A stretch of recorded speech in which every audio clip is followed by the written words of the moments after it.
محمد وعلى آله وأصحابه الأتقياء. أما بعد، فأعوذ بالله من الشيطان الرجيم. بسم الله الرحمن الرحيم. يا أيها الناس كلوا مما في الأرض حلالا طيبا ولا تتبعوا خطوات الشيطان إنه لكم عدو مبين. إنما يأمركم بالسوء والفحشاء وأن تقولوا على الله ما لا تعلمون. صدق الله العظيم.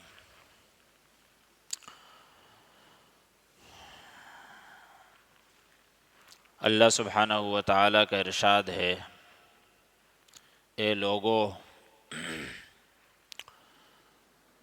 جو کچھ زمین میں ہے اس میں سے حلال اور طیب پاکیزہ کھاؤ، اور شیطان کے نقش قدم پہ نہ چلو، وہ تمہارا کھلا دشمن ہے جو تمہیں برائی کا حکم دیتا ہے اور فحاشی کا حکم دیتا ہے، اور اس بات کا حکم دیتا ہے کہ تم اللہ کے متعلق وہ باتیں کہو جو تم نہیں جانتے ہو۔ حلال اور طیب، حلال حرام کے مقابلے میں ہے۔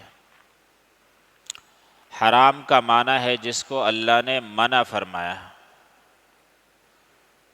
اور حلال کا معنی ہے جس کو اللہ تعالیٰ نے جس کی اجازت دی ہے۔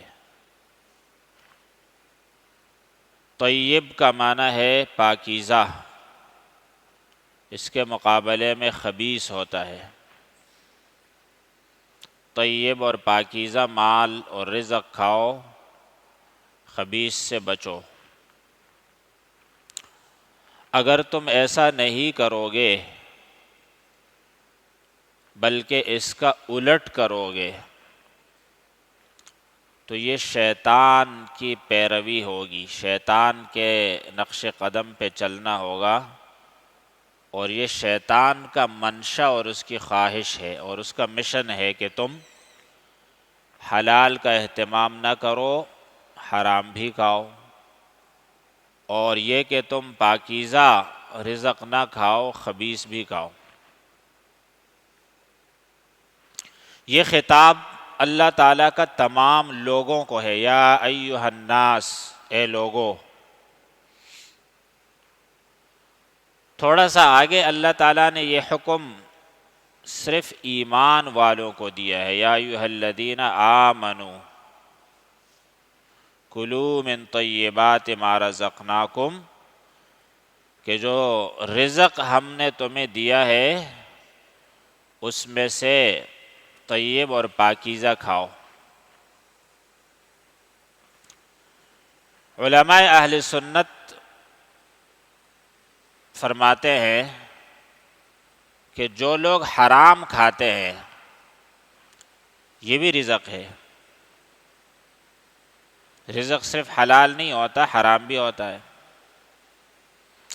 چنانچہ جو حرام کاروبار کرتے ہیں اور دکان پہ کارخانے پہ لکھا ہوتا ہے واللہ خیر الرازقین،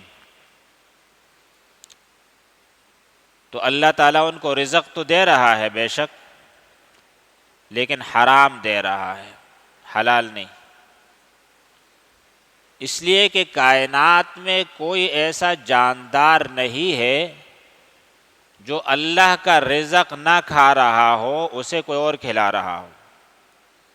کافر بھی اللہ کا رزق کھا رہا ہے، حرام خور بھی اللہ کا رزق کھا رہا ہے، مجرم بھی اللہ کا رزق کھا رہا ہے، قاتل بھی اللہ کا رزق کھا رہا ہے، ڈکیت بھی، چور بھی، حتیٰ کہ چرند پرند اور حشرات الارض اور درندے یہ بھی اللہ کا رزق کھا رہے ہیں۔ لیکن رزق میں سے حلال کھاؤ، من طیبات ما رزقناکم، یہ ایمان والوں کو حکم ہے۔ اور دوسرا کام کیا کرو؟ واشکروا، کہ اللہ تعالیٰ کا شکر ادا کرو۔ ان کنتم ایاہ تعبدون، اگر تم اللہ کی عبادت کرنا چاہتے ہو تو لازمی ہے کہ تم حلال کھاؤ، اور لازم ہے کہ تم اللہ کا شکر کرو۔ اگر حلال کھانے کا اہتمام نہیں ہے، اللہ کا شکر نہیں ہے، تو اس کے ساتھ پھر جو بھی تم عبادتیں کر رہے ہو وہ عبادتیں کافی نہیں ہیں۔ اگر تم عبادت کرنا چاہتے ہو، ان کنتم ایاہ تعبدون، اللہ کی عبادت، تو عبادت صرف یہ نہیں ہے کہ آپ نماز روزہ کا اہتمام کرو، بلکہ حلال کھانا اور حلال کی تلاش اور حرام سے بچنا بھی بہت بڑی عبادت ہے۔ جیسے ہمارے نوٹوں پہ لکھا ہوتا ہے حصول رزق حلال عبادت ہے، حصول رزق حلال عبادت ہے۔ جو آدمی صبح کو نکلتا ہے حلال کمانے کے لیے، وہ بھی عبادت میں مشغول ہے۔ تیسری جگہ یہ حکم اللہ تعالی نے انبیاء کو دیا ہے، یا ایھا الرسل، اے رسولو، انبیاء کرام، کلوا من الطیبات، طیب اور پاکیزہ چیزیں کھاؤ۔ یا ایھا الرسول کلوا من الطیبات واعملوا صالحا، اور پھر عمل صالح کرو۔ علماء فرماتے ہیں کہ عمل صالح رزق حلال کے بغیر اور طیب کھانے اور پاکیزہ کھانے کے بغیر ہو ہی نہیں سکتا۔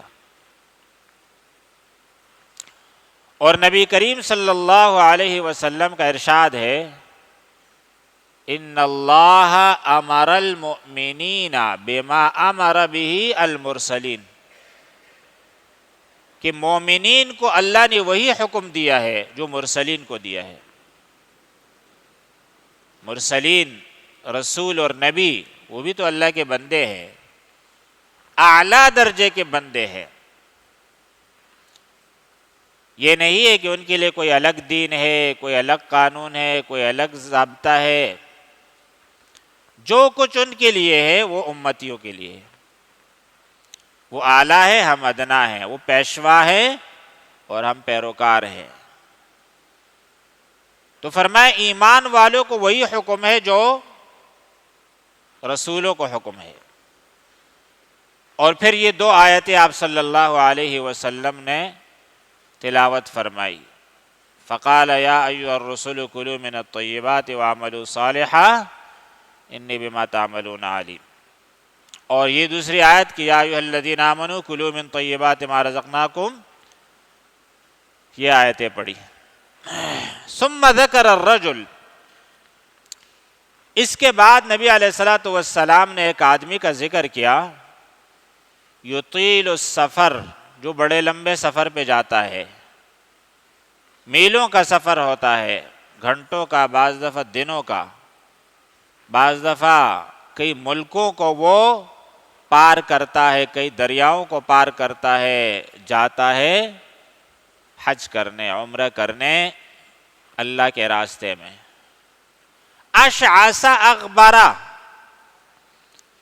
سفر کی وجہ سے اس کے بال پراگندے ہو گئے ہیں، بڑے ہو گئے ہیں، بکھرے ہوئے ہیں، چہرے پر غبار لگا ہوا ہے۔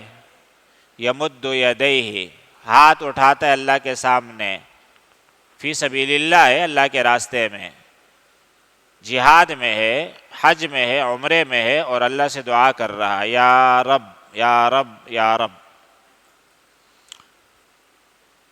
اور فرمایا اسی حدیث کا حصہ ہے، وَمَطْعَمُهُ حرام، اس کا کھانا حرام ہے۔ جن پیسوں سے وہ سفر کر رہا ہے، جن پیسوں سے اس نے کپڑے خریدے ہیں، جن پیسوں سے وہ کرایہ دے کے جا رہا ہے یا سواری لے کے اس میں سوار ہے، جس سے وہ خرچ کر رہا ہے، جس سے اس کی ملاقاتیں ہو رہی ہے، جو بھی ہے، مطعم کھانے میں جو اس کا پیسہ خرچ ہو رہا ہے وہ حرام ہے، مشربہ پینے میں خرچ ہو رہا ہے وہ حرام ہے، ملبسہ حرام کپڑے حرام ہے، وغذی بالحرام اور اس کے غذا جو اب تک وہ کھاتا رہا ہے وہ بھی حرام ہے، فَأَنَّا يُسْتَجَابُ لِذَلِكَ نبی علیہ الصلوۃ والسلام نے فرمایا پھر اس کی دعا کہاں قبول ہوتی؟ حج اور عمرے پہ تو جا کے آدمی اللہ کو راضی کرتا ہے، اپنے گناہوں کو بخشواتا ہے، توبہ کرنے جاتا ہے، لیکن جیسے وہ گیا تھا ویسے ہی واپس آتا ہے، اس کو کوئی فائدہ نہیں ہوتا، اس کی کوئی دعا قبول نہیں ہوتی۔ لبیک اللہم لبیک دعا ہے، قبول نہیں ہوتی۔ میں حاضر ہوں، اللہ فرماتے حاضری قبول نہیں ہے۔ یوم عرفہ میں دعا ہے، قبول نہیں ہے۔ مزدلفہ میں دعا ہے، قبول نہیں ہے۔ کعبۃ اللہ میں طواف کے دوران دعا ہے، قبول نہیں ہے۔ سعی کے دوران دعا ہے، قبول نہیں ہے۔ نمازوں کے بعد دعا ہے، قبول نہیں ہے، اس لیے کہ وہ حرام خور ہے، اور اس کو حکم یہ تھا کہ آپ پاکیزہ رزق کھاؤ اور عمل صالح کرو۔ جب یہ آیت نازل ہوئی، روایت میں آتا ہے کہ حضرت سعد بن ابی وقاص رضی اللہ عنہ نے نبی علیہ الصلوۃ والسلام نے فرمایا ادعو اللہ ان یجعلنی مستجاب الدعوہ، اے اللہ کے رسول آپ اللہ سے دعا کرو کہ مجھے مستجاب الدعوات بنا دے، کہ جب میں دعا کروں تو وہ قبول ہو۔ ہر بندہ چاہتا ہے کہ میری ہر خواہش پوری ہو، جب بھی میری کوئی خواہش ہو اللہ کے سامنے میں ہاتھ اٹھاؤں اور ادھر وہ پورا ہو، بیمار ہو ٹھیک ہو جائے، فقر ہو ختم ہو جائے، کاروبار ہو ٹھیک ہو، بابرکت ہو، ترقی ہو، خوشحالی ہو، صحت ہو، یہ ساری چیزیں مطلوب ہے اور دعا سے ہم حاصل کرنا چاہتے ہیں۔ تو فرمایا میرے لیے دعا کیجئے کہ میری ہر دعا قبول ہو۔ اور حضرت سعد بن ابی وقاص رضی اللہ عنہ وہ مستجاب الدعوات تھے، عشرہ مبشرہ میں سے ہے۔ کسی موقع پہ انشاءاللہ بتائیں گے کہ کسی آدمی نے حضرت عمر سے ان کی غلط شکایت کی، اور وہ غلط شکایت جب کی ان کو معزول کیا گیا، انہوں نے 3 دعائیں کی اس آدمی کے لیے، بد دعائیں، وہ تینوں قبول ہو گئی۔ تو جب نبی علیہ الصلوۃ والسلام سے انہوں نے کہا کہ میرے لیے دعا فرمائیے، تو نبی علیہ الصلوۃ والسلام نے فرمایا کہ نہیں، اس کا تو نسخہ ہے، آپ کے لیے بھی ہے، دوسروں کے لیے بھی ہے۔ وہ نسخہ اور وہ طریقہ اپناؤ، آپ مستجاب الدعوات بن جاؤ گے، آپ کی دعائیں قبول ہوں گی۔ یا سعد اطب مطعمک تکن مستجاب الدعوہ،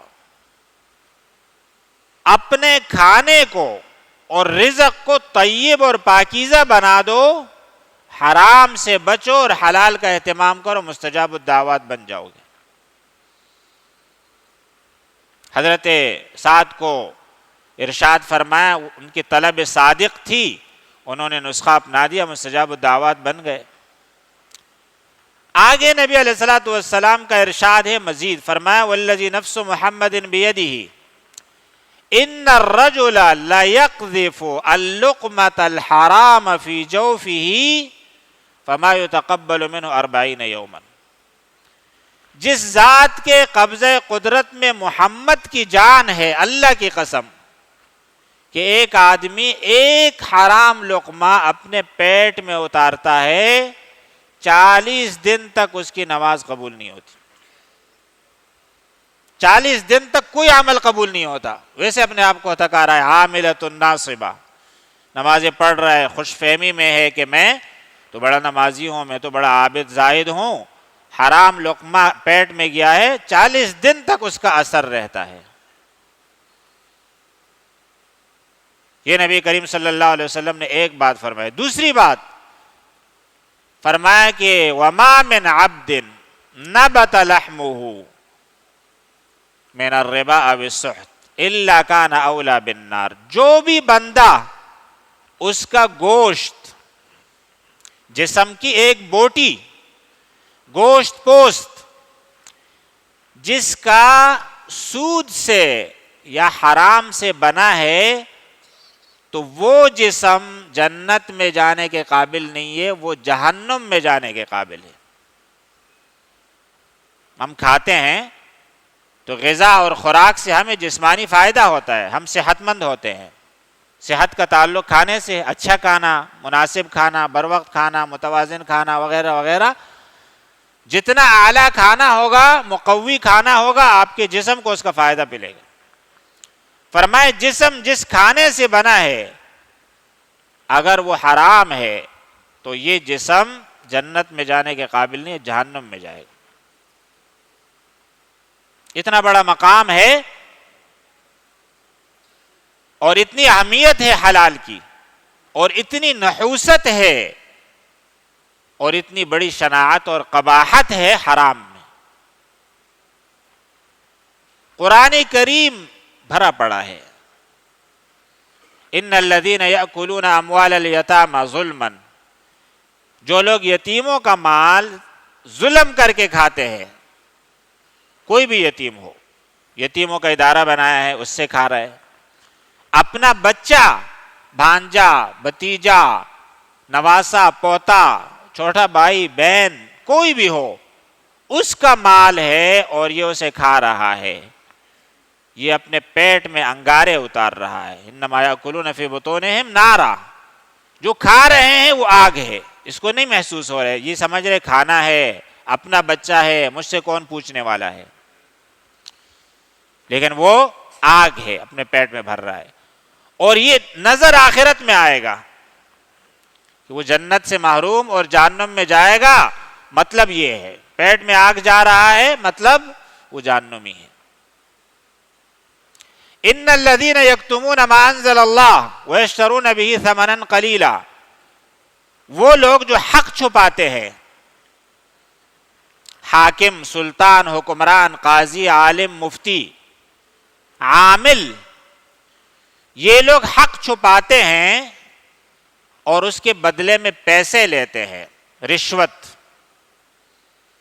نذرانے، فیس، چائے پانی، جو بھی آپ اس کو نام دو، ناجائز پیسے لے رہا ہے حق چھپانے کے بدلے میں۔ وکیل ہے، قاضی ہے، مفتی ہے، عالم ہے، ان کے بارے میں بھی قرآن نے صریح لفظوں میں فرمایا اولئک یاکلون فی بطونہم النار ما یاکلون فی بطونہم الا النار، ان کے پیٹ میں یہ پیسے نہیں جا رہے، یہ آگ ہے۔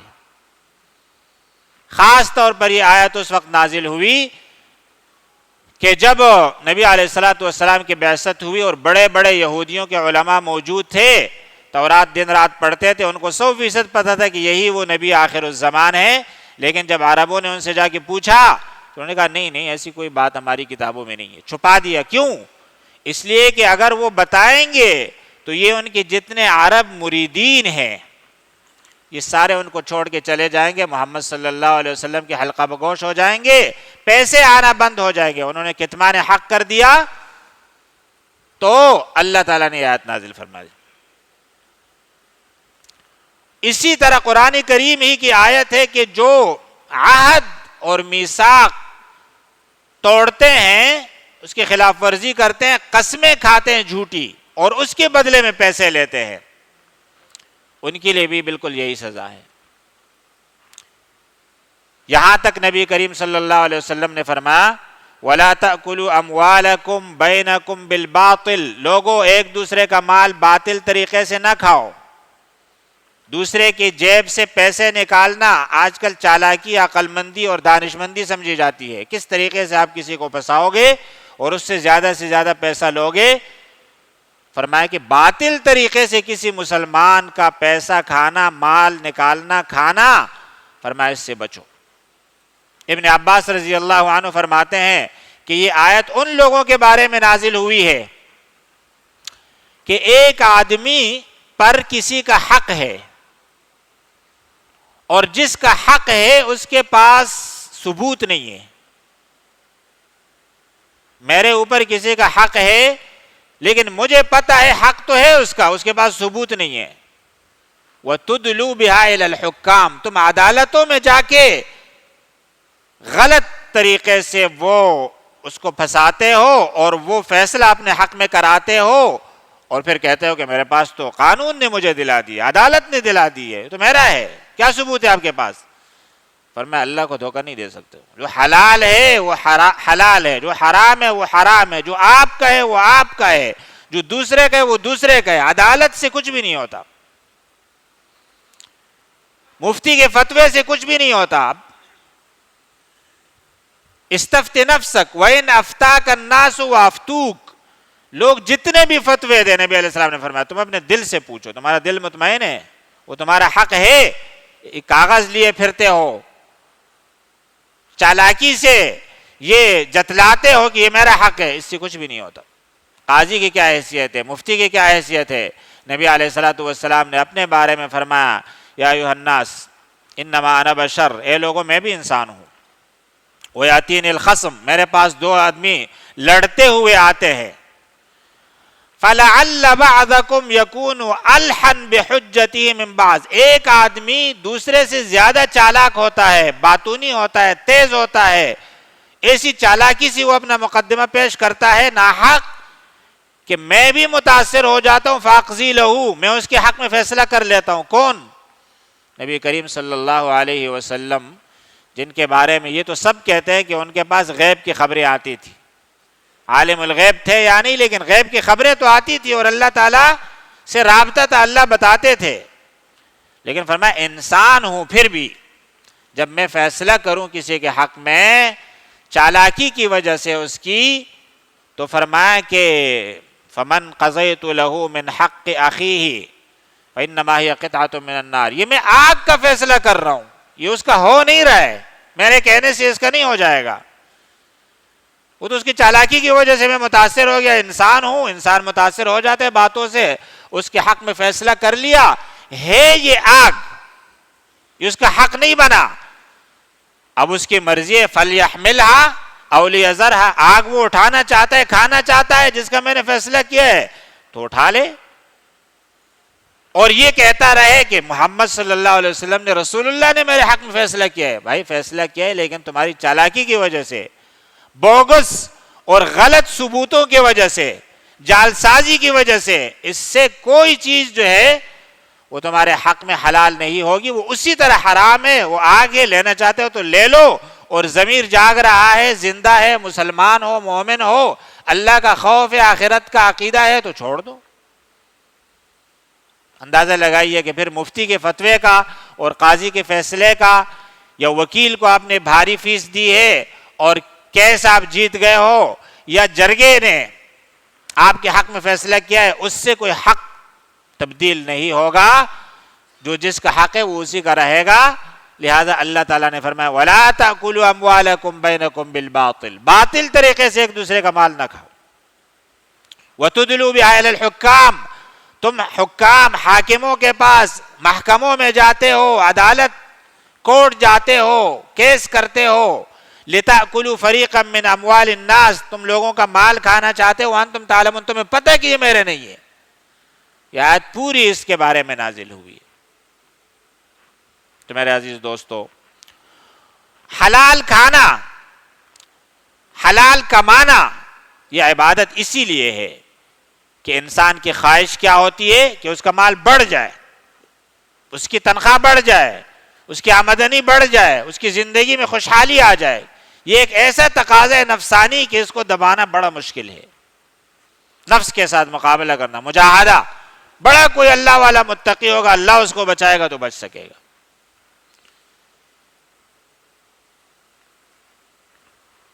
تو اس لیے اگر آپ حلال تلاش کر رہے ہیں اور حرام چاروں طرف ہے اس سے بچ رہے ہیں تو یہ بڑا جہاد ہے۔ نبی علیہ الصلوۃ والسلام نے فرمایا کہ ایک زمانہ آئے گا لوگ سود کھائیں گے،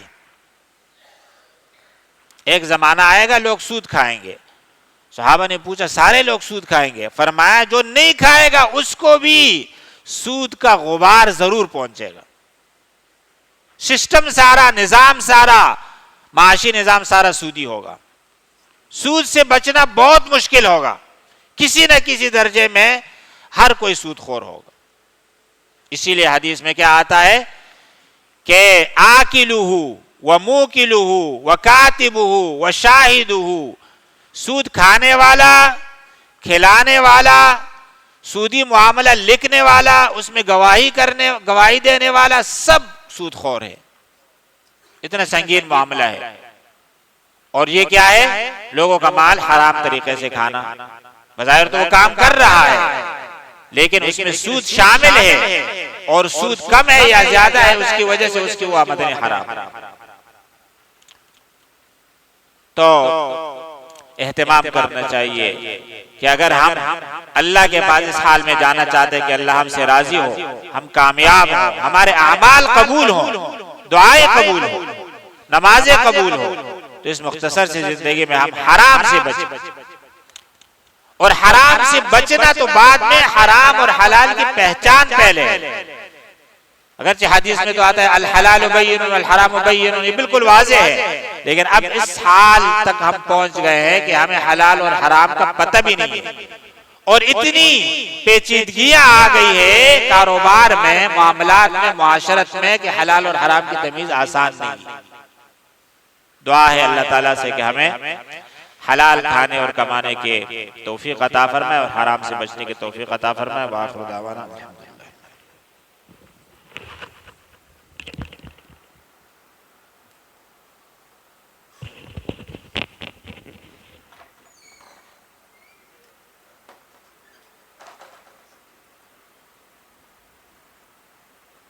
ہو رہا ہے اور دنیا بھر میں لوگ پریشان ہیں.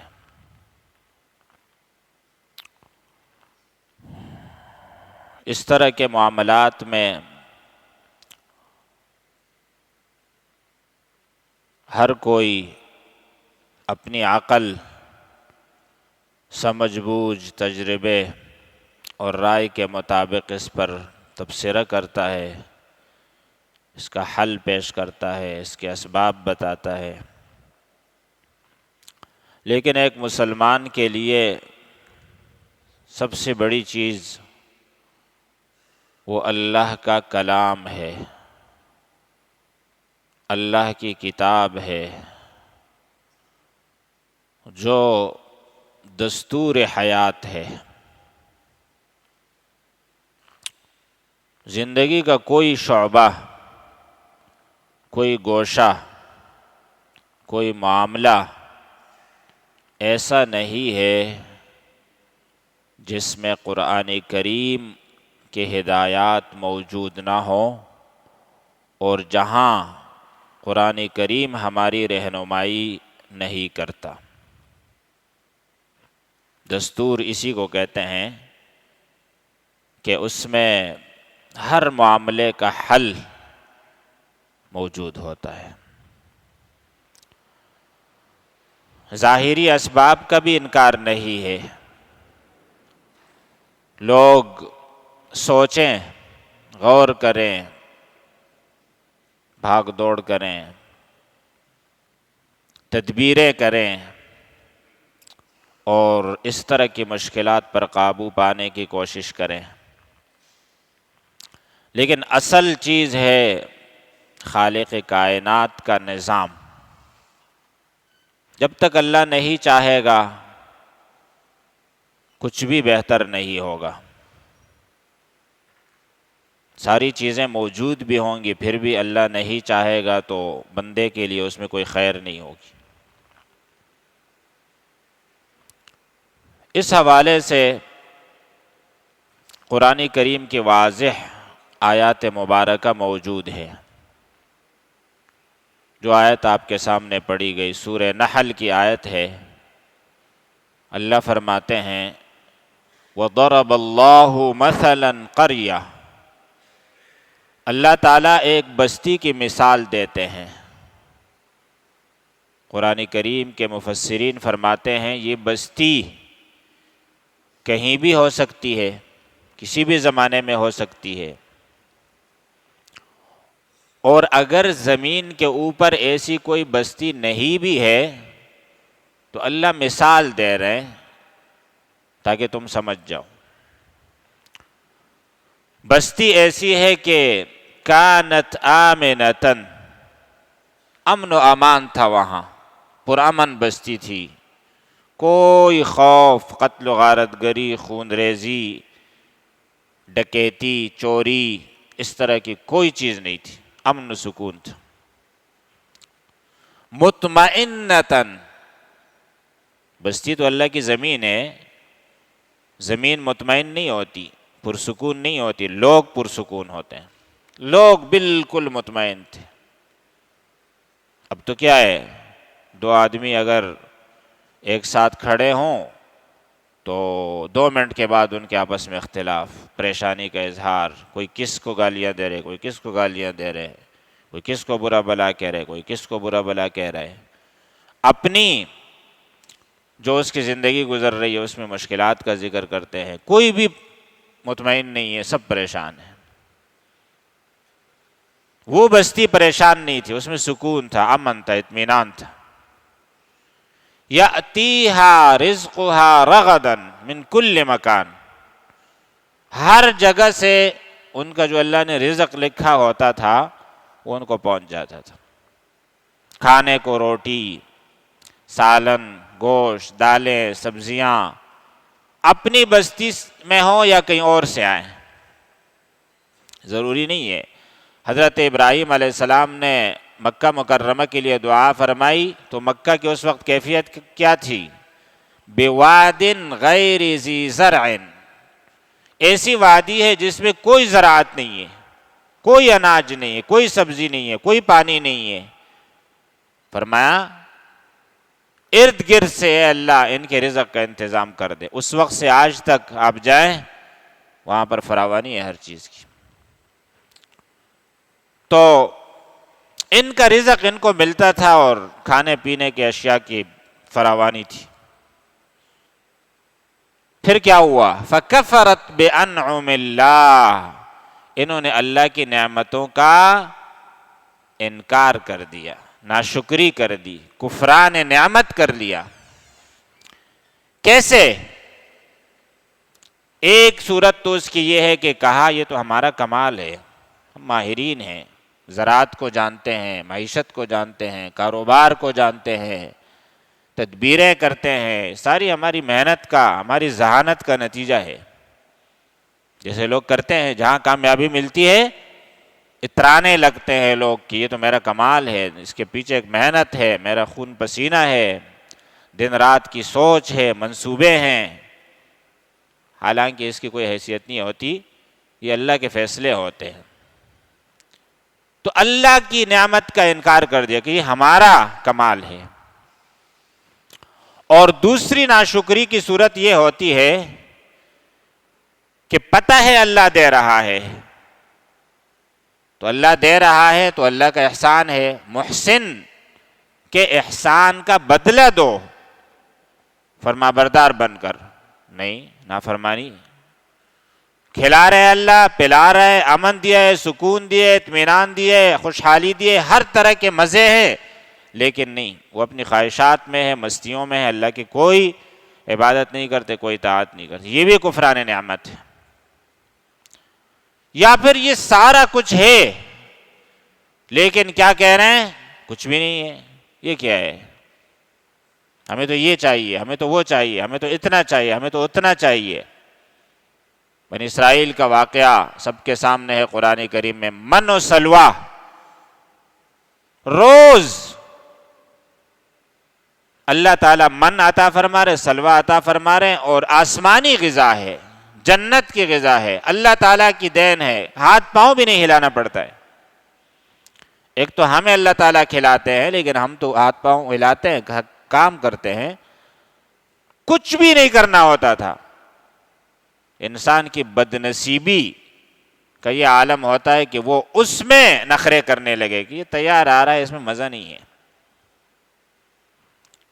اور بہت لذیذ ہے لیکن بس ایک ہی ڈش ہے، 2 ہی چیزیں ہیں، وہی آ رہی ہم کھا رہے ہیں، کچھ اور بھی ہونا چاہیے ذائقہ بدلنے کے لیے۔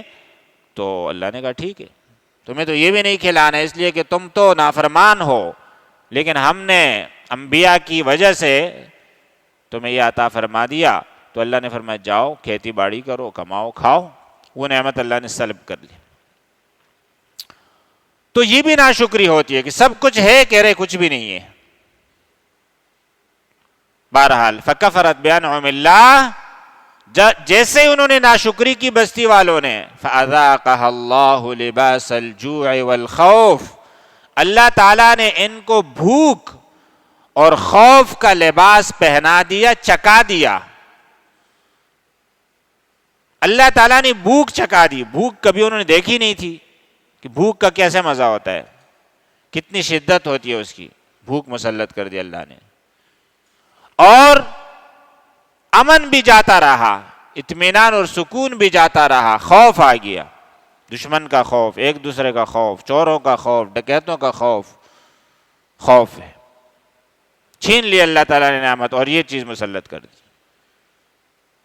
اور اس کو اللہ نے لباس کہا ہے، اللہ تعالیٰ نے اس چیز کا لباس ان کو پہنا دیا کہ ہر طرح سے اب وہ نادار، فقیر، غریب، پسماندہ نظر آ رہے ہیں، کہیں سے بھی وہ خوشحال نظر نہیں آ رہے، چہرے سے، لباس سے، گھر سے، کھانے سے، اولاد سے، مویشی سے، ہر چیز سے وہ ایسے نظر، لباس بنا دیا اس کو۔ لباس تو ہر وقت آدمی کے ساتھ لگا رہتا ہے، اور اسی طرح بدامنی ان کا لباس بن گیا، اس کے بغیر وہ رہ نہیں سکتے، ساتھ ہے۔ اور آخر میں فرمایا بما کانوا یصنعون، ان کے اعمال کی وجہ سے، یہ سارا فیصلہ ان کے اعمال کی وجہ سے تھا، جو ان کی صنعت تھی، یصنعون صنعت، کاریگری، کام جو بھی تھا ان کا، اس کی وجہ سے۔ یہ ایک مثال اللہ نے دی، قرآن میں دی، ظاہر ہے ہمارے لیے دی ہے، یہودی تو گئے، ان کو تو اب اللہ تعالیٰ کا ایک ہی حکم ہے کہ قرآن مانو اور اس میں جو ہدایت ہے ان پہ عمل کرو۔ عیسائیوں کے لیے ایک ہی حکم ہے، ان پر مستقل ان کی کتابیں بھی منسوخ ہو گئی، انبیاء کا سلسلہ بھی ختم ہو گیا، اور یہی نبی ہے جو سب کے لیے ہے، تو اب یہ ہمارے لیے ہدایت ہے۔ دوسری آیت کریمہ ہے وَلَوْ أَنَّ أَهْلَ الْقُرَىٰ آمَنُوا وَاتَّقَوْا، اگر بستیوں والے، وہاں ایک بستی کا ذکر ہے، یہاں بستیوں کا ذکر ہے، بستیوں والے ایمان لاتے اور تقوی اختیار کرتے، لَفَتَحْنَا عَلَيْهِمْ بَرَكَاتٍ مِّنَ السَّمَاءِ وَالْأَرْضِ، ہم آسمان سے ان کے لیے برکات کے دروازے کھول دیتے، برکتیں آنی شروع ہو جاتی، رزق کی فراوانی ہوتی، خوشی ہوتی، نعمتیں ہوتی۔ شرطیں کیا ہے؟ آمنوا واتقوا، ایمان لائے اور تقوی اختیار کرے۔ اگر ایسا ہوتا تو ہم ایسا کرتے، لیکن ہوا کیا؟ وَلَٰكِن كَذَّبُوا، انہوں نے ایمان اور تقوی اختیار نہیں کیا، جھٹلا دیا۔ اور جھٹلانے کے دو شکلیں ہوتی، ایک تو یہ کہ زبان سے کہہ رہے نہیں بھائی غلط کہہ رہے ہو، یہ تمہاری ایسی داستانیں سنا رہے ہو، اپنے خیالات ہیں تمہارے، میں نہیں مانتا۔ اور دوسرا یہ ہے کہ سن رہے، زبان سے کچھ نہیں کہہ رہے، لیکن دل کہہ رہے کہ بھائی ایسے مولویوں کی باتیں ہیں اور ان کو کیا سننا ہے، اس میں کیا حقیقت ہے۔ تکذیب کی، فَأَخَذْنَاهُمْ بِمَا كَانُوا يَكْسِبُونَ، اللہ فرماتے ہیں ہم نے پکڑ لیا ان کو، سزا دی، بِمَا كَانُوا يَكْسِبُونَ، ان کی کمائی کی وجہ سے، اور ان کی کمائی جو ہے نا اس سے مراد عمل ہے، ان کے اعمال ایسے تھے، ایمان و تقوی نہیں تھا، ہم نے پکڑ لیا۔ ایمان و تقوی ہوتا تو ہم آسمان سے نعمتیں برساتے۔ تیسری مثال قرآن کریم میں ہے، قوم سبا کی مثال ہے، سورہ سبا، قوم سبا مشہور قوم گزری ہے، سبا ابن یشجر، اور یہ عرب ابن قحطان کی اولاد ہے، یمنی عرب ہے، یمن کے اصل ایک عرب یہ ہے اور ایک عدنانی عرب ہے، جن کی نسل سے ہمارے نبی کریم صلی اللہ علیہ وسلم ہے، قریش وغیرہ۔ تو ان میں سبا اس آدمی کا نام تھا، اس کے 10 بیٹے تھے اور اولادیں تھی جو یمن کے علاقے میں بستے تھے۔ اللہ فرماتے لقد کان لسبأ فی مسکنہم آیہ، ان کے اس بستی میں بہت ساری اللہ تعالیٰ کی قدرتیں تھیں، بہت سی اللہ تعالیٰ کی نعمتیں تھیں۔ جنتان عن یمین و شمال، دائیں بائیں 2 باغات تھے، بڑے لمبے، سینکڑوں میلوں پر مشتمل، ایکڑ نہیں میل، اور سینکڑوں میل۔ عن یمین و شمال، اللہ نے فرمایا کلوا من رزق ربکم واشکروا لہ، اللہ کا رزق کھاؤ اور اللہ کا شکر ادا کرو۔ بلدۃ طیبہ، ورب غفور. بہترین پاکیزہ ملک اللہ نے عطا کیا ہے اور مغفرت کرنے والے رب ہے. جہاں تم سے غلطی ہوتی ہے صدق دل سے اللہ سے معافی مانگو, اللہ معاف کر دیں گے. پھر لگے رہو اپنی زندگی میں, کوئی کمی نہیں آئے گی. فَأَعْرَضُوا, انہوں نے اعراض کر دیا, منہ موڑا, عمل سے انکار کر دیا. فَأَرْسَلْنَا عَلَيْهِمْ سَيْلَ الْعَرِمِ, جہاں سے پانی آتا تھا ایک بند, وہاں پر اللہ تعالیٰ کی قدرت سے سارا کچھ ہوتا ہے. تو اللہ تعالیٰ نے اس بند کو, تیز پانی آیا اور اس نے اس بند کو توڑ دیا اور جا کے ان کے بستیوں کو غرق کر دیا, ختم ہو گیا. وہ جو 2 باغات تھے ان کے بدلے میں ہم نے 2 اور باغات دیے. وَبَدَّلْنَاهُمْ بِجَنَّتَيْهِمْ جَنَّتَيْن, 2 اور باغات. لیکن ان میں کیا ہے؟ ذَوَاتَيْ أُكُلٍ خَمْطٍ وَأَثْلٍ وَشَيْءٍ مِّن سِدْرٍ قَلِيلٍ. وہاں کانٹے دار پودے ہیں, جھاؤ ہے, کسیلے درخت ہے, کھانے کے قابل نہیں ہے. یہ چیزیں ہم نے باقی رکھی, باقی جو کچھ تھا کھانے کا وہ سب ختم کر دیا. یہ ان کی کہانی ہے. اور ذَلِكَ جَزَيْنَاهُمْ بِمَا كَسَبُوا وَهَلْ نُجَازِي إِلَّا الْكَفُورَ. یہ ہم ناشکرے کو یہ سزا دیتے ہیں. کہتے ہیں کہ ایک عورت چھابڑی سر پہ رکھ کے جاتی تھی درختوں کے سامنے سے, نیچے سے, اور اس کے چلنے کے دوران ان درختوں سے پکا ہوا پھل اتنی مقدار میں اس کے چابڑی میں گرتا تھا کہ وہ بھر جاتا تھا. ایسی شاندار آب و ہوا اور ایسا سبزہ اور ایسا معتدل موسم کہ کسی نے آج تک ایسا نہیں دیکھا. لیکن ان لوگوں نے وہ سارا کچھ ناشکری کی وجہ سے تباہ کر دیا. یہ قوموں کا حال اللہ تعالیٰ نے بیان فرمایا ہے. سابقہ قوموں نے یہ سارا کچھ کیا, جب تک وہ اللہ تعالیٰ کی طرف رجوع کرنے والے تھے اللہ ان کو نوازتے رہے, وہاں تو کوئی کمی نہیں آتی. اور جیسے انہوں نے ناشکری کر دی اللہ تعالیٰ نے ساری نعمتیں چھین دی. حضرت عبداللہ ابن عمر رضی اللہ عنہ کے ایک حدیث ہے, ابن ماجہ نے نقل کی ہے, طبرانی نے نقل کی ہے, حاکم نے نقل کی ہے. حدیثوں میں یہ بھی ایک بات ہوتی ہے, بعض حدیثیں جب ہم پڑھتے ہیں تو لوگ کہتے ہیں ضعیف حدیث ہے, اس لیے میں عرض کر رہا ہوں کہ ضعیف نہیں ہے. حضرت عبداللہ ابن عمر فرماتے ہیں ایک دن نبی علیہ الصلوۃ والسلام اقبل علینا, ہماری طرف متوجہ ہوئے. مہاجرین خاص طور پر موجود تھے, مکہ مکرمہ سے ہجرت کرنے والے قریش کے لوگ. تو فرمانے لگے یا معاشر المہاجرین اذا ابتلیتم بخمس, 5 چیزوں میں جب تم مبتلا کیے جاؤ گے تو تمہارا بہت برا حشر ہوگا اور بہت برا حال ہوگا. وَأَعُوذُ بِاللَّهِ أَن تُدْرِكُوهُنَّ, میں اللہ سے پناہ مانگتا ہوں کہ وہ 5 چیزیں تم میں کبھی نہ آئیں. 5 چیزیں کیا ہے؟ لم تظہر الفاحشۃ فی قوم قط, جب بھی فحاشی کسی قوم میں آتی ہے, جب بھی آتی ہے, حتی یعلنوا بہا, اور اعلانیہ ہونے لگتی ہے, ہر کسی کو یا اکثر لوگوں کو وہ فحاشی نظر آتی ہے, دکھائی دیتی ہے, جگہ جگہ ہو رہی ہے. فحاشی, بے حیائی, زنا, اور زنا سے پہلے جو کچھ ہوتا ہے والعیاذ باللہ وہ ساری چیزیں, بے پردگی. جب بھی ایسا ہوتا ہے اللہ کا قانون اور دستور یہ ہے کہ فشا فیہم الطاعون, لوگوں میں طاعون کی بیماری اور وبا پھیل جاتی. والاوجاع, اور وہ بیماریاں پھیل جاتی ہے. لم تکن ظہرت فی اسلافہم الذین مضوا, جو ان کے آباء و اجداد میں کبھی کسی نے نام نہیں سنا تھا, وہ بیماریاں آ جاتی ہے. وجہ کیا ہے؟ فحاشی اور بے حیائی ہے. اور یہ ہمیشہ ہوتا رہے گا. اللہ کا قانون لن تجد لسنت اللہ تبدیل, اللہ کی سنت قانون تبدیل نہیں ہوتا کہ فلاں کے لیے, یہود کے لیے تھا آپ کے لیے نہیں ہے, عیسائیوں کے لیے تھا آپ کے لیے نہیں ہے, آپ کے لیے ہے فلاں کے لیے نہیں ہے, سب کے لیے قانون ہے. تو یہ ہوگا تو پھر یہ ہوگا. اندازہ لگائیے کیا کیا بیماریاں آ گئی ہے جن کی ہمارے آباء و اجداد میں پہلے لوگوں میں کوئی نام و نشان نہیں. تو ان کا لٹریچر ہمارے سامنے, تاریخ ہمارے سامنے ہے, تذکرہ ہمارے سامنے, قصے, احوال, سب چیزیں ہیں. بیماریاں ہوتی تھی لیکن یہ نہیں ہوتی تھی.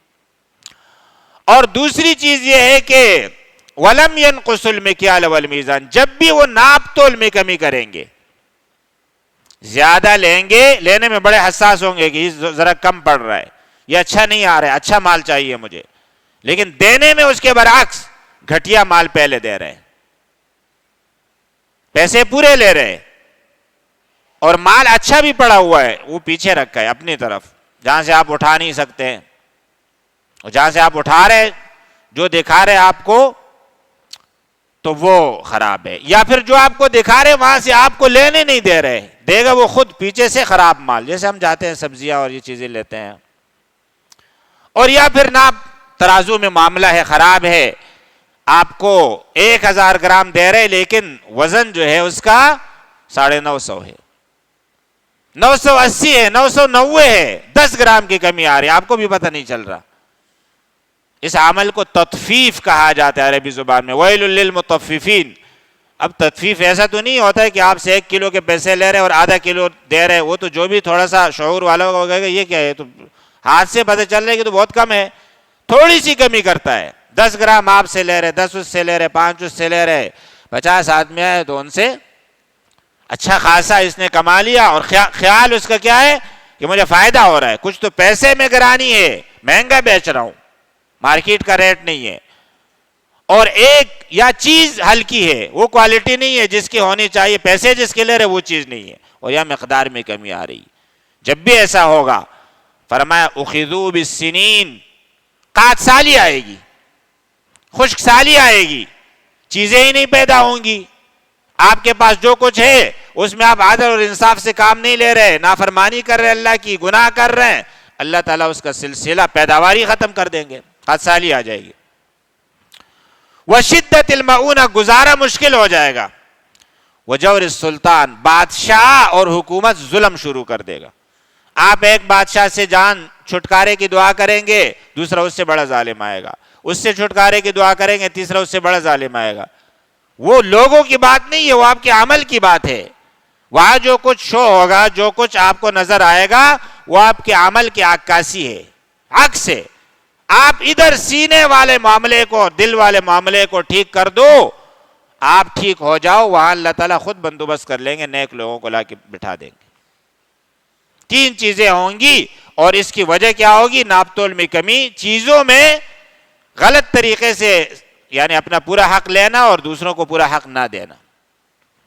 تیسری چیز یہ ہے کہ وَلَمْ يَمْنَعُوا زَكَاةَ أَمْوَالِهِمْ، جب بھی وہ اپنے مال کی پوری زکوٰۃ نہیں دیں گے، زکوٰۃ ہے، فرض ہے اس پہ، دے نہیں رہے، یا جس کو دینی چاہیے اس کو نہیں دے رہے، یا جتنی دینی چاہیے اتنی نہیں دے رہے، یا دینا تو چاہتا ہے لیکن ٹال مٹول کرے، دے دیں گے، ابھی فلانا سودا ہوگا، فلاں معاملہ ہوگا تو دے دیں گے، وقت پہ نہیں دے رہے۔ کیا ہوگا پھر؟ جب بھی ایسا کریں گے تو منعوا القطر من السماء، بارش نہیں آئے گی آسمان سے، اس کی سزا یہ ہوگی۔ اور فرمایا لولا البہائم لم یمطروا، اگر یہ چوپائے نہ ہوتے تو اللہ مستقل روک دیتے بارش کو، لیکن اللہ تعالیٰ پھر ترس کھاتے ہیں کہ انہوں نے تو گناہ نہیں کیا، یہ کر رہے ہیں، چلو ان کی اتنی سزا کافی تھی، اب مویشی کی وجہ سے چلو ان پہ بھی بارش برسا دو، مویشی کی وجہ سے، یہ عمل، یہ سزا۔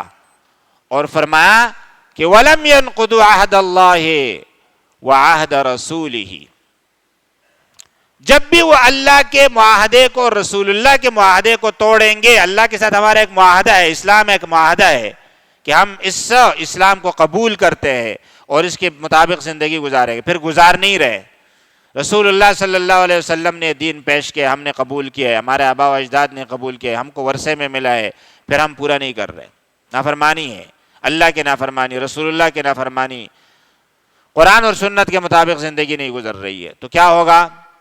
سلط اللہ علیہم عدوا من غیرہم، اللہ باہر سے دشمن کو مسلط کر دیں گے، باہر سے، کافر، غیر مسلم، اور وہ کیا کریں گے؟ فَيَأْخُذُونَ بَعْدَ مَا فِي أَيْدِيهِمْ، جو کچھ بچا ہوگا ہاتھوں میں وہ لے لیں گے، آپ کے پاس جو کچھ ہے وہ مسلط ہو جائیں گے، آپ لاکھ تدبیریں کریں، لاکھ مشورے کریں، قابل سے قابل لوگ لائے، قابل سے اچھی ٹیم بنائے، ہوگا ہی نہیں، وہ اللہ کی طرف سے معاملہ ہے، اس کا حل بھی آپ کے پاس ہے، آپ عمل ٹھیک کر دو، آپ عمل ٹھیک نہیں کر رہے ہو، نتیجے کو ٹال رہے ہو، تو اللہ کے ساتھ تو مقابلہ نہیں ہو سکتا. دشمن آئے گا، غیر آئے گا اور ظلم کرے گا.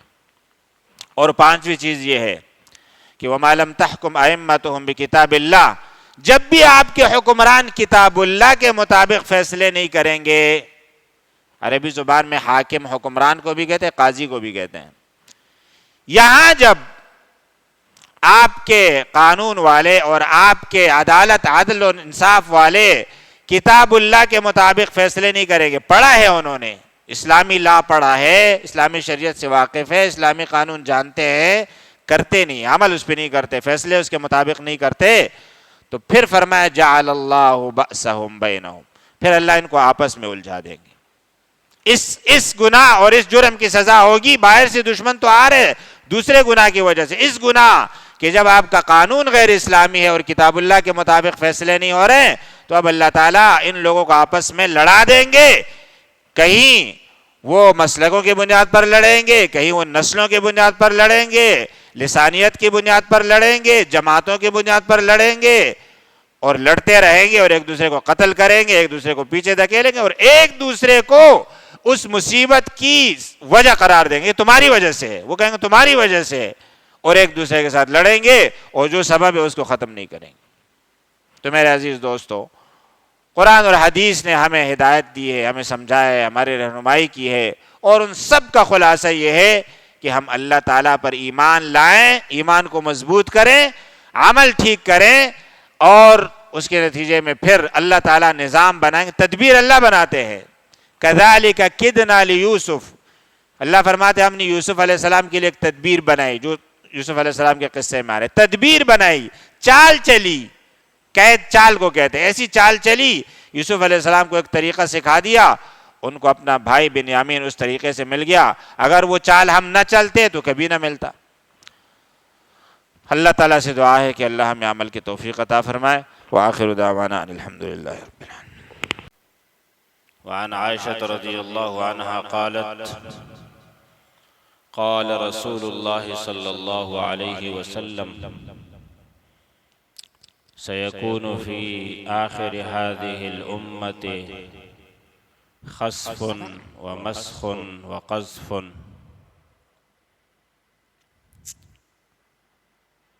صدق اللہ العظیم وصدق رسولہ النبی الکریم. میرے محترم بزرگوں اور مسلمان بھائیوں، سورہ ہود کی آیت ہے. اللہ تعالیٰ فرماتے ہیں آپ کا رب بستیوں کو ظلماً ہلاک نہیں کرتا، جبکہ بستیوں والے اصلاح کرنے والے ہوں.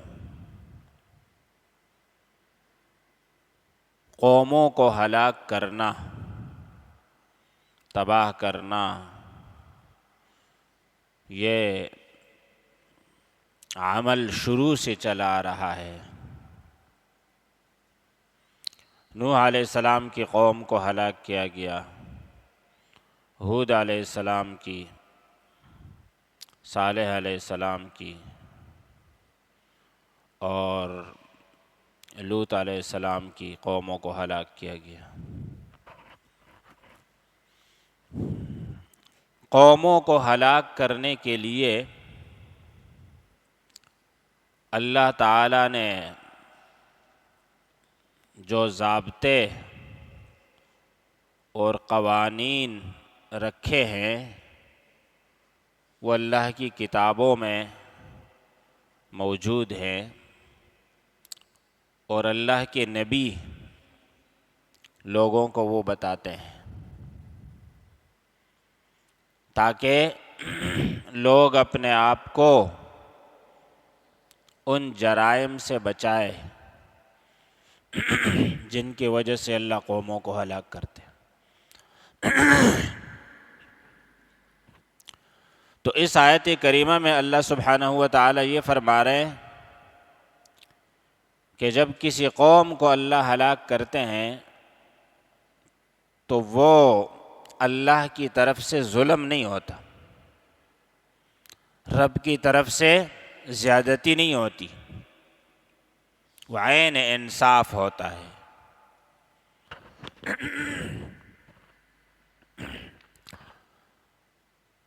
اور اگر بستیوں میں لوگ اصلاح کرنے والے موجود ہوں، جس بستی میں اصلاح کرنے والے لوگ موجود ہوں، اس بستی کو تباہ نہیں کیا جاتا۔ یہ ضابطہ اللہ تعالیٰ نے یہاں بیان فرمایا ہے۔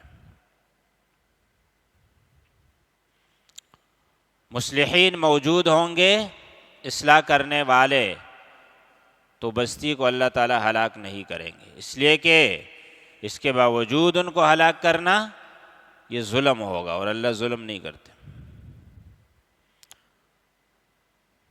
اس سے یہ بات بھی سمجھ میں آتی ہے کہ اگر اصلاح کرنے والے نہ ہوں، نہ رہیں، تو پھر وہ بستی کسی بھی وقت ہلاک ہو سکتی، ختم ہو سکتی۔ ازواج مطہرات، نبی علیہ الصلاۃ والسلام کی گھر والیاں، نبی علیہ الصلاۃ والسلام کے سب سے زیادہ قریب ہوتی تھی، انہی کے ساتھ آپ رہتے تھے گھر میں، اور ان کا اللہ کی طرف سے چناؤ ہوا تھا آپ کے لیے۔ ان کی شادیاں نبی علیہ السلام سے اللہ نے کرائی تھی۔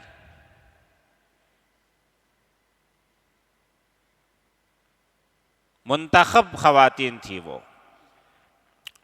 سابقہ انبیاء کی کچھ بیویاں ایسی تھی جو نافرمان تھی، نوح علیہ السلام کی، لوط علیہ السلام کی بیویاں، لیکن اکثر انبیاء کی بیویاں اور رسول اللہ صلی اللہ علیہ وسلم کی بیویاں وہ چنی ہوئی خواتین تھیں، دینی اعتبار سے، کردار کے اعتبار سے، اخلاق کے اعتبار سے، علم کے اعتبار سے، اور وہ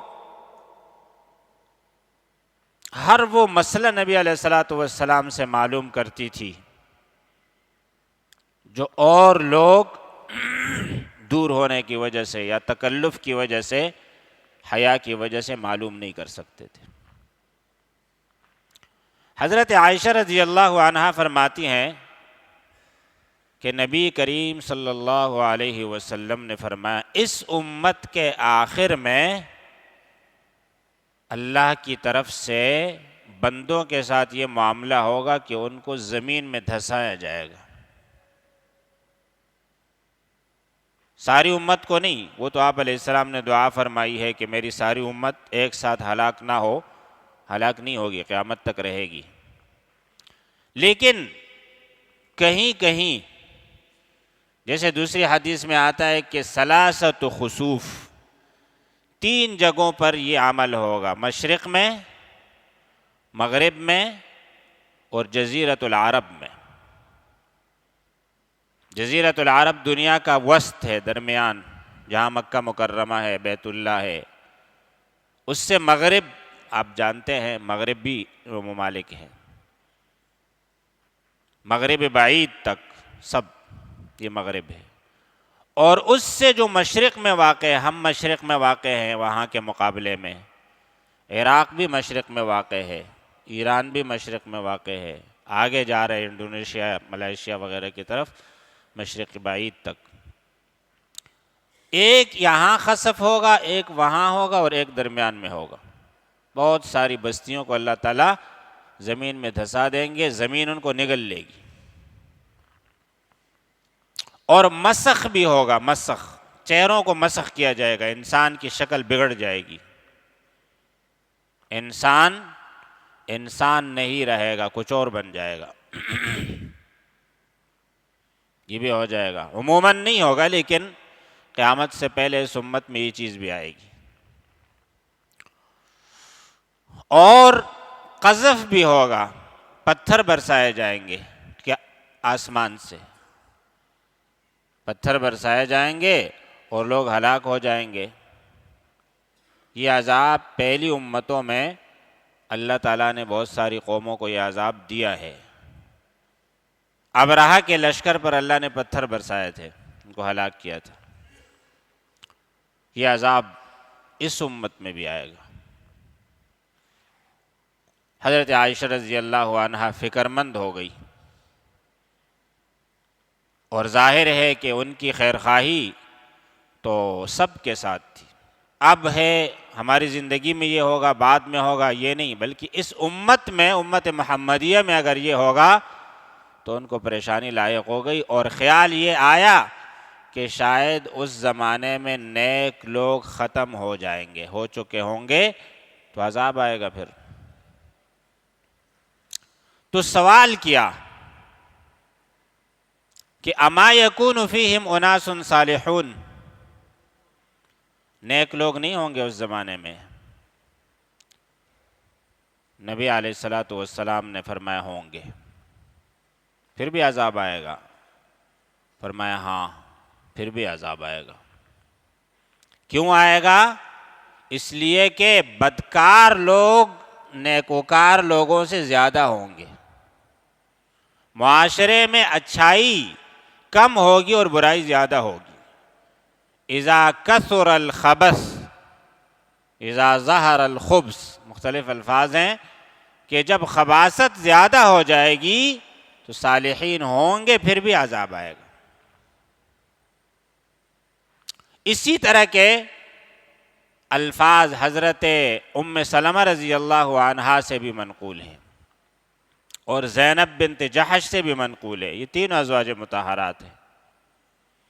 انہلک وفینا الصالحون، انہلک وفینا الصالحون، عجیب الفاظ ہے۔ ہم ہلاک ہوں گے جبکہ ہم میں صالحین ہوں گے، ہم ہلاک ہوں گے، مطلب ساری امت مسلمہ جسد واحد ہے، وہ کسی بھی زمانے میں ہو، ہم ہی لوگ ہوں گے۔ میں زندہ ہوں یا مر چکا ہوں، لیکن میرا ہی کوئی بھائی ہوگا، میری نسل کا اور میری امت کا کوئی فرد ہوگا، تو ہم لوگ ہلاک ہوں گے جبکہ صالحین موجود ہوں گے۔ نبی علیہ السلام نے فرمایا ہاں، یہی جملہ وہاں بھی ارشاد فرمایا کہ جب برائی بڑھ جائے گی تو پھر صالحین کے ہوتے ہوئے بھی یہ عذاب آئیں گے۔ حضرت زینب بنت جحش رضی اللہ عنہا فرماتی ہے کہ ایک دن نبی علیہ السلام نیند سے اٹھے اور آپ کی آنکھیں مبارک لال تھی، چہرہ مبارک، محمرن وجہہ یا عیناہ، اور آپ فرمانے لگے ویل للعرب من شر قد اقترب، عرب تباہ ہو گئے اس شر کی وجہ سے جو عن قریب آنے والا ہے، پہنچنے والا ہے ان کو۔ علماء فرماتے ہیں یہ خاص عرب کے لیے نہیں ہے، امت کے لیے ہے، لیکن امت میں سب سے اہم عرب ہیں، نبی علیہ السلام کی قوم ہے، اور سب سے اہم جزیرۃ العرب ہے۔ تو جب ان پر کوئی افتاد آئے گی تو باقی امت تو اور زیادہ خطرے میں ہوگی۔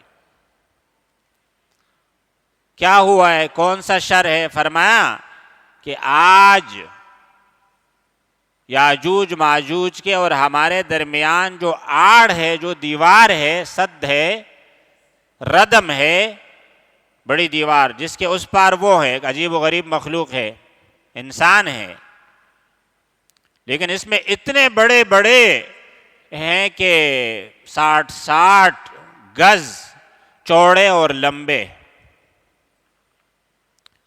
ایک کان کو بچھا کر دوسرے کان کو بستر کے طور پر اوڑھ کر وہ سوتے ہیں،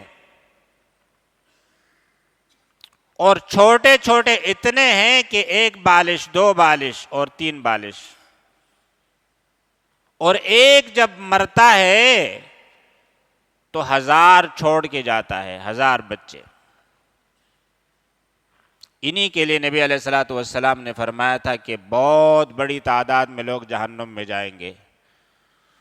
جب صحابہ پریشان ہو گئے تو نبی علیہ السلام نے فرمایا نہیں، 99 ان میں سے یا 999 ان میں سے ہوں گے اور ایک آپ میں سے ہوگا. آپ کو زیادہ پریشان ہونے کی ضرورت نہیں ہے, 1000 میں ایک ہوگا, باقی سب یاجوج ماجوج کے ہوں گے. تو بڑی خطرناک مخلوق ہے. اس لیے نبی علیہ السلام نے فرمایا کہ آج ان کے اس دیوار میں ایک سوراخ ہو چکا ہے.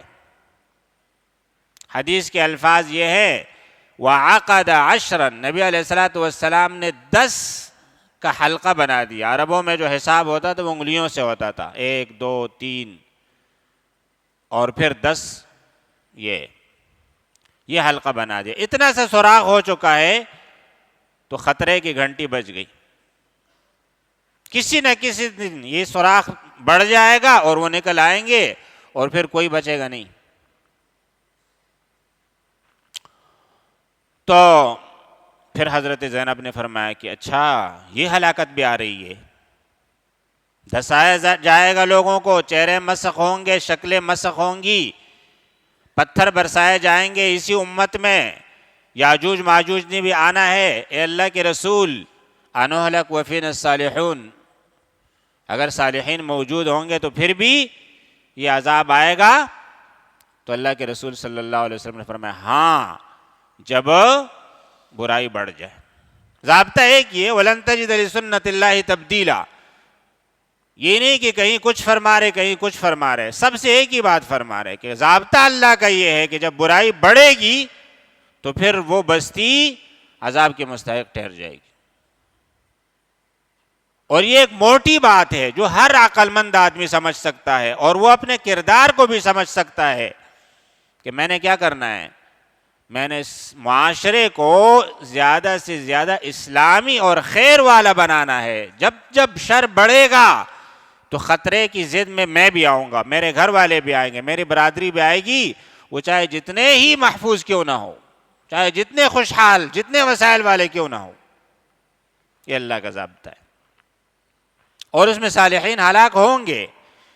یہاں تک فرمایا, ایک اور حدیث ہے کہ لا ينتهي الناس عن غزو هذا البيت, بیت اللہ کے خلاف لوگوں کی لشکرکشی ہوتی رہے گی قیامت تک. کبھی کوئی قوم اٹھ رہی ہے, کبھی کوئی قوم اٹھ رہی ہے, اور آخری حربہ ان کا مسلمانوں کے خلاف کیا ہوتا ہے کہ چلو ان کے بیت اللہ کو گرا دو. ماضی میں بھی ہوا ہے, پھر بھی ہوتا رہے گا. اور فرمایا ایک دن ایک فوج آئے گی بیت اللہ کو گرانے کے لیے, اور جب وہ بیدا میں پہنچ جائے گی, بیدا, تو وہاں پر خسف باولہم وآخرہم ولم ینج اوسطہم, سب کو زمین میں دھسا دیا جائے گا. ایک تو ابرہہ کے ساتھ معاملہ تھا کہ اللہ نے پتھر برسائے, ایک یہ فوج آئے گی, ان کے ساتھ اللہ کا معاملہ یہ ہوگا کہ سب کو زمین میں دھسا دیا جائے گا. لشکر کا پہلا آدمی بھی, آخری آدمی بھی, اور درمیان میں بھی کوئی نہیں بچے گا. یہاں بھی صحابہ نے پوچھا کہ اللہ کے رسول بیت اللہ میں جب سب لوگ وہاں دھسا دیے جائیں گے تو وہاں تو نیک لوگ عبادت کے لیے بھی آئے ہوں گے,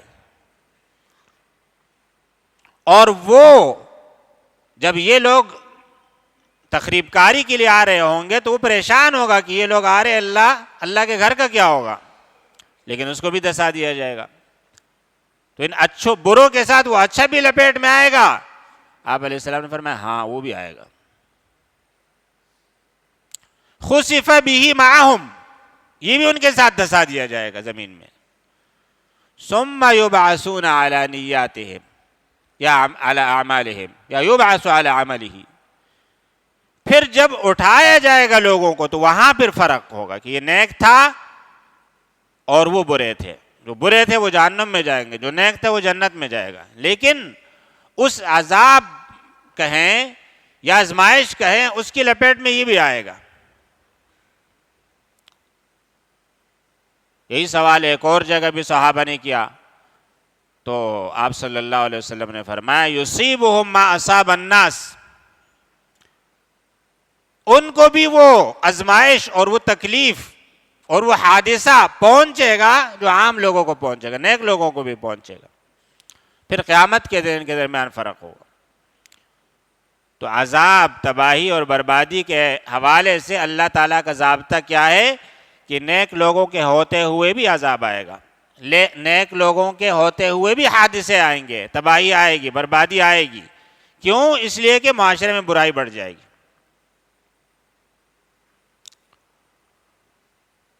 تو مسلمان کی ذمہ داری یہ ہے کہ اگر وہ صلاح والا ہے، نیک ہے، تو بڑی اچھی بات ہے، اس کی آخرت تو محفوظ ہوگی. اگر اس کے دل میں بھی برائی کی سے نفرت ہے، اس کا بس نہیں چلتا، لیکن دل میں برائی سے نفرت ہے، صاحب ایمان ہے، صاحب عمل ہے، تو اس کی آخرت تو ٹھیک ہوگی، آخرت میں نجات ملے گی اس کو. لیکن اگر وہ دنیا میں بھی خود کو یا امت کو بچانا چاہتا ہے تو اس کو صلاح کے ساتھ ایک اور کام کرنا ہوگا، اصلاح. پوچھا کیا جا رہا ہے کہ صالحین ہوں گے پھر بھی ہلاک ہوں گے؟ اللہ کے رسول نے فرمایا ہاں. اور اللہ نے کیا فرمایا؟ حدیث قرآن کی تفسیر کرتی ہے. اللہ نے یہ فرمایا کہ مصلحین ہوں گے تو ہلاک نہیں ہوں گے. اب امت میں یہ کردار ہونا چاہیے کہ مصلح ہوں، کہ وہ برائی اگر معاشرے میں آ رہی ہے تو وہ پریشان ہوتے ہیں، اور جتنی جتنی برائی بڑھتی ہے ان کا کردار بڑھتا ہے، ان کی سرگرمی بڑھتی ہے، ان کی پریشانی بڑھتی ہے، فکر مندی بڑھتی ہے کہ یہ معاشرہ خرابی کی طرف جا رہے، جس کا نتیجہ ہوگا تباہی، اور اس میں پھر اچھے لوگ بھی لپیٹ میں آئیں گے. لہٰذا ہم نے مصلح کا کردار ادا کرنا ہے، اور مصلح ہوں گے تو تباہی نہیں آئے گی. پھر جو برے ہوں گے ان کو عذاب تو ہوگا، انفرادی طور پر دنیا میں عذاب ہو سکتا ہے، اللہ ان کو پکڑیں گے، لیکن ایسا نہیں پکڑیں گے کہ اس کی ضد میں نیک لوگ بھی آئے، مسلمان بھی آئے. تو امت میں یہ چیز رہنی چاہیے. اور اصلاح کا طریقہ ہے امر بالمعروف اور نہی عن المنکر. چنانچہ آپ صلی اللہ علیہ وسلم نے فرمایا لَتَأْمُرُنَّ بِالْمَعْرُوفِ وَلَتَنْهَوُنَّ عَنِ الْمُنْكَرِ. تم ضرور امر بالمعروف کرو گے، کرنا ہوگا تم نے، اور نہی عن المنکر کرنا ہوگا، ورنہ ہو سکتا ہے کہ ایسا عذاب آ جائے جو تمہیں بھی اپنی لپیٹ میں لے لے. وہ عذاب کب آئے گا؟ جب امر بالمعروف اور نہی عن المنکر نہیں آئے گا. حضرت ابوبکر رضی اللہ عنہ نے ایک مرتبہ صحابہ سے کہا کہ اللہ نے تو یہ فرمایا یا ایھا الذین آمنوا علیکم انفسکم، اے ایمان والو اپنی فکر کرو، اپنی فکر ضروری ہے. لا یضرکم من ضل اذا اہتدیتم، اگر اور لوگ گمراہ ہو رہے ہیں تو اس کا تمہیں نقصان نہیں ہوگا. لیکن دوسری طرف آپ صلی اللہ علیہ وسلم نے یہ فرما دیا ہے کہ امر بالمعروف تم نے کرنا ہوگا، نہی عن المنکر کرنا ہوگا، ورنہ ایسا عذاب آئے گا کہ اس کے لپیٹ میں تم بھی آؤ گے. اگر معاشرے میں امر بالمعروف اور نہی عن المنکر کرنے والے موجود ہیں اور وہ اس میں کوئی کسر نہیں چھوڑ رہے ہیں، پوری ذمہ داری کے ساتھ اپنا کام کر رہے ہیں، اور ایک بھی فرد ان کے پیغام کو نہیں سمجھ رہا، ان کے ساتھ نہیں ہو رہا ہے، پھر بھی فکر کی بات نہیں ہے. پھر وہی ہوگا، اللہ کا ضابطہ ہے کہ ان کو نجات ملے گی. کذالک ننجی المؤمنین. لوط علیہ السلام کی بستی کو ہلاک کیا گیا لیکن ان کو بچایا گیا. ان کی بیوی لپیٹ میں کیوں آ گئی؟ اس لیے کہ وہ ان کے ہم نوا تھی. اور لوط علیہ السلام اور ان کے گھر کے دوسرے افراد کو کیوں بچایا گیا؟ اس لیے کہ وہ ان سے متنفر تھے اور برائی کے خلاف جہاد کر رہے تھے اور معاشرے کو نیک بنانے کے لیے سر دھڑ کے بازی لگا رہے. تو یہ ضابطہ ہوگا ہمیشہ کہ اگر آپ نے اپنے آپ کو ہلاکت اور تباہی اور عذاب سے دنیا میں بچانا ہے اور آخرت میں بھی، تو آپ نے امر بالمعروف اور نہی عن المنکر کرنا ہوگا، کہ نیکی کا حکم دینا ہوگا، خاموش نہیں رہنا ہوگا. آپ کے ساتھ برائی ہو رہی ہے، ظلم ہو رہا ہے. دوسری جگہ یہ فرمایا لَتَأْخُذُنَّ عَلَى يَدَيْ الظَّالِمِ یا عَلَى يَدِ الظَّالِمِ. ظالم کا ہاتھ پکڑو، اس کو روکو.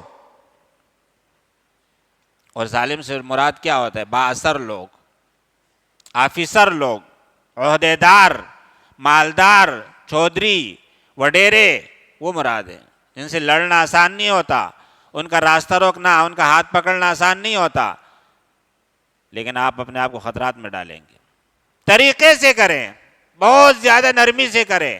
لیکن نہیں ہوتا تو پھر بیٹھنا نہیں ہے بلکہ مزید کرنا ہے، دوسرے طریقے سے کرنا ہے اور اپنا کردار ادا کرنا ہے۔ اگر آپ یہ کردار ادا کریں گے تو یہ انبیاء والا کردار ہے۔ پھر انبیاء کے ساتھ جو اللہ کا معاملہ رہا ہے کہ ان کو اللہ نے بچا دیا، ان کے لیے پھر اللہ چال چلتے ہیں، کس طرح بچاتے ہیں یہ اللہ کا اپنا نظام ہے۔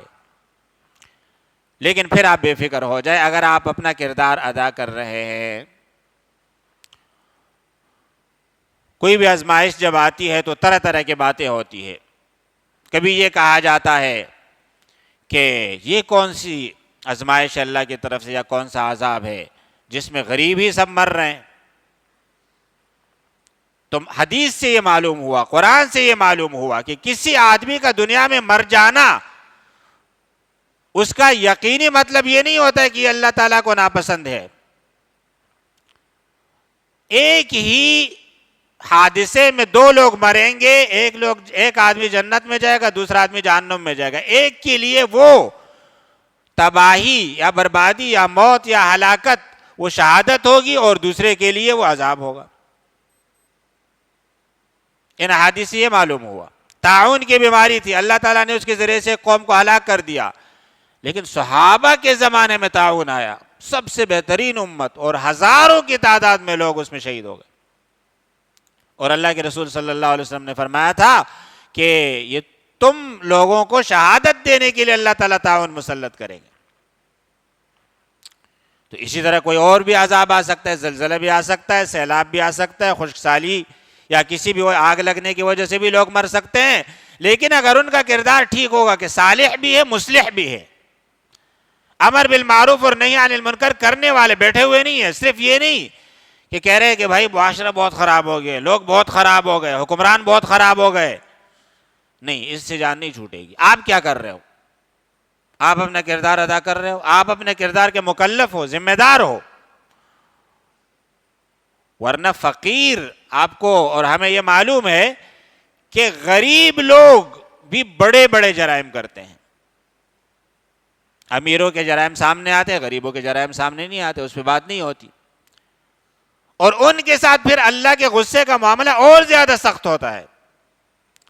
نبی علیہ الصلوۃ والسلام نے فرمایا ثلاثۃ لا یکلمہم اللہ ولا یزکیہم ولا ینظر الیہم یوم القیامہ ولہم عذاب علیم۔ تین قسم کے لوگ ہوں گے جن کے ساتھ قیامت کے دن اللہ بات نہیں کریں گے، ان کو صاف نہیں کریں گے، گناہوں سے کوئی گناہ معاف نہیں کریں گے، ان کی طرف رحمت کی نظر سے نہیں دیکھیں گے، ان کو شدید عذاب دیں گے۔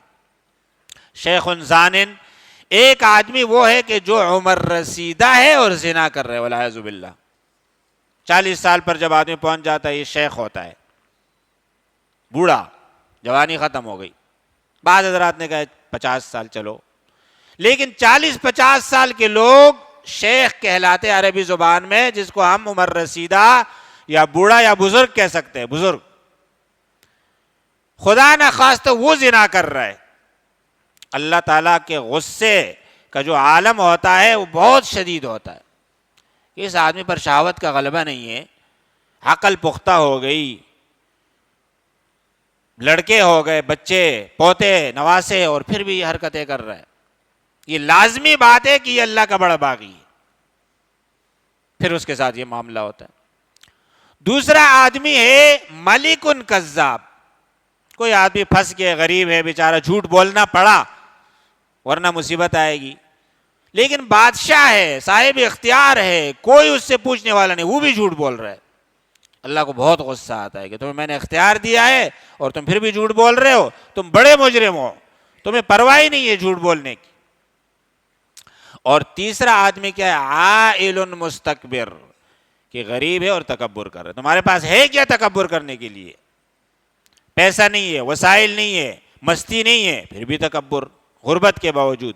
تو غربت کے باوجود تکبر کرنے والے کے لیے تو اللہ کا معاملہ ڈبل ہے۔ یہ نہیں کہ آپ کہہ دیں کہ بھئی یہ بیچارہ، یہ غریب، بھئی وہ غریب ہے اور غربت کے باوجود تکبر کر رہا ہے، تو اللہ تعالیٰ کے ان تین لوگوں کے ساتھ معاملہ اور بھی سخت ہوتا ہے۔